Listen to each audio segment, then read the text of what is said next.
តាជាហៅសួស្តីអ្នកនរគ្នាថ្ងៃនេះផងដែរខ្ញុំលើកយកមេរៀនភាសាចិនមកចែកម្លែកដល់អ្នកនរគ្នាបន្តទៀតអញ្ចឹងមេរៀនថ្ងៃនេះយើងរៀនអំពីពាក្យប្រើប្រាស់ទូទៅពាក្យដំបូងនេះយើងអានថា只有យើងបកប្រែថាមានតែ只有មានតែអញ្ចឹងពាក្យបន្តទៀតយើងអានថា只能យើងបកប្រែថាបានត្រឹមតែ只能បានត្រឹមតែអញ្ចឹងពាក្យបន្តទៀតយើងអានថា只要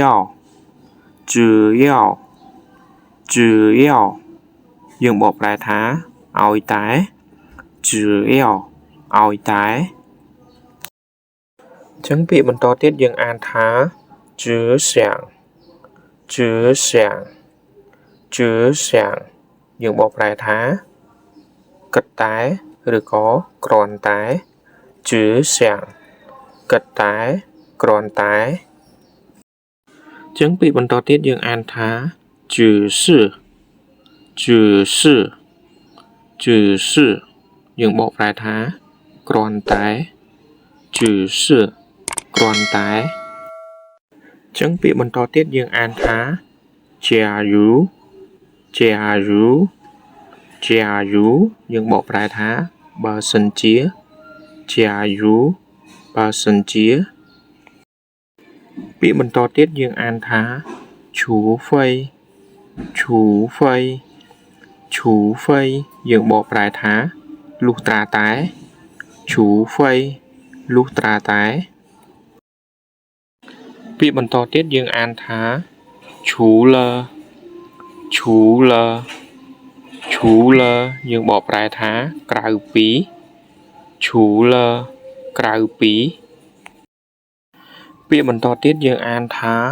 即使យើងបកប្រែថាទាន់ពេល即使ទាន់ពេលអញ្ចឹងពាក្យចុងក្រោយយើងអានថា不急យើងបកប្រែថាមិនទាន់不急មិនទាន់អញ្ចឹងការចែកម្លែកមេរៀនភាសាចិនរបស់ខ្ញុំបានដល់ទីបញ្ចប់បើសិនជាបងប្អូនចូលចិត្តការចែកម្លែកមេរៀនភាសាចិនរបស់ខ្ញុំកុំភ្លេចជួយ Subscribe Channel YouTube របស់ខ្ញុំឬក៏ Facebook Page របស់ខ្ញុំម្នាក់មួយដើម្បីទទួលបានពាក្យថ្មីៗពីខ្ញុំបន្តទៀតអរគុណជួបខ្ញុំនៅមេរៀនក្រោយៗទៀតបាយ